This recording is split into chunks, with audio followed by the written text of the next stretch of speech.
Bonjour ladies and gentlemen et nouveaux visiteurs sur la chaîne YouTube, ici Mr Flamingo et bienvenue pour une nouvelle vidéo critique. Aujourd'hui, je vais vous parler, un peu en retard, certes, du film Death Wish, remake de l'original avec Charles Bronson, je me rappelle plus le nom exact, j'ai jamais vu la série originale qui était composée de 5 films, ainsi que le roman dont Death Wish est tiré. Enfin bref, je n'ai pas lu ça, je suis pas familier vraiment avec les œuvres originaux. Enfin bref, le film est sorti le 2 mars dernier en Amérique du Nord, je sais pas en Europe il sortait quand. Je suis allé le voir avec Olivier hier soir, au moment où j'ai vu cette vidéo, nous sommes vendredi, il est 8h48. Et honnêtement, le film, on a eu un putain de bon moment. Le film regorge d'action, vraiment, c'était vraiment cool. Et pour parler un peu du film, avant de parler des points positifs plus en détail, pour ceux qui ne le savent pas, l'histoire est ceci.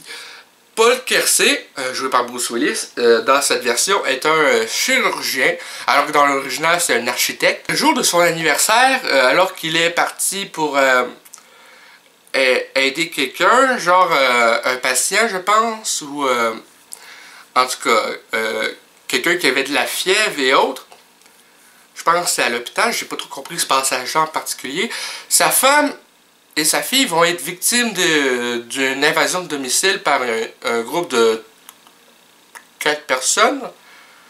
3-4 personnes. La femme de Bruce Willis va être tuée et sa fille va être envoyée à l'hôpital dans un coma. Et c'est un anniversaire pire que moi ce que j'ai eu l'an passé. Tabarnak. Après ça, Bruce Willis, son personnage de Paul Kersey, attend des nouvelles de la police pour savoir si l'enquête avance, il veut savoir qui est responsable de la mort de sa femme et de l'attaque envers sa fille également. Fille qui rentre bientôt à l'université dans le film. C'est quelque chose. Le film, comme je disais, il regorge d'action. Tous les personnages sont vraiment cool. C'est dommage qu'on ne voit pas le personnage de Elizabeth Shue plus dans le film parce que c'est une bonne actrice. Elle qui jouait Jennifer dans Back to the Future 2 et 3, elle ne jouait pas dans le premier parce que c'était une autre actrice. Enfin bref. J'ai oublié le nom de l'actrice qui joue la fille de Bruce Willis dans le film, mais c'est une bonne actrice également.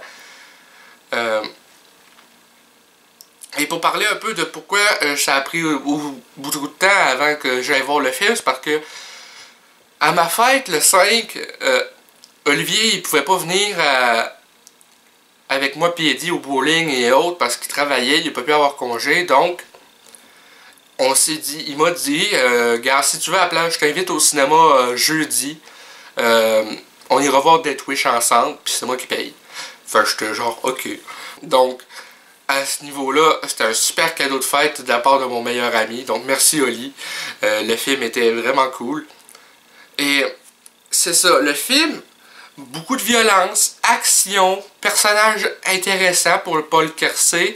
On comprend ses motivations, il veut se faire justice soi-même parce que la police n'arrive pas à trouver les coupables. Et on voit toute cette évolution-là au cours du film. Et ça, c'est vraiment intéressant. Et Eli Roth a fait une très bonne réalisation pour ce film-là. Je pense que c'est un des seuls films que j'ai vu d'Eli Roth. L'autre c'était Inglourious Basterds, mais lui il avait juste un rôle dans ce film-là, c'était réalisé par Quentin Tarantino. Fait. À ce niveau-là, j'ai pas vu ben des films réalisés par Eli Roth. Il faudrait que je regarde Hostel partie 1 à 3, même si je sais qu'il n'a pas réalisé personnellement le 3. Et ça c'est pas mal tout pour cette critique honnêtement. Mais faut que je vous raconte quelque chose que je pense être assez drôle. On est allé voir le film de 21h40 parce qu'Olivier ça donnait pas pour 19h10. Et quand on est sorti du film, il était 11h40 environ. On attend l'autobus, ça passe pas. On a attendu peut-être une demi-heure, fait qu'on a commencé à marcher pour aller chez nous à pied. Finalement, la bus est passée, on était à mi-chemin. En tout cas. Donc c'est tout pour cette critique, j'espère que cette vidéo vous a plu. J'ai pas grand chose d'autre à dire sur le film, à part que c'est un très bon divertissement. Que ça regorge d'action, très bons acteurs, bons scénaristes, bons réalisateurs, enfin bref. Donc j'espère que cette vidéo critique vous a plu. Si c'est le cas, n'hésitez pas à laisser un commentaire, un petit like, ça fait toujours plaisir. et un abonnement à la chaîne pour savoir quand je sors les prochaines vidéos et pour rejoindre le club et la gang des Flamants Roses. Sur ce, Flamingo out!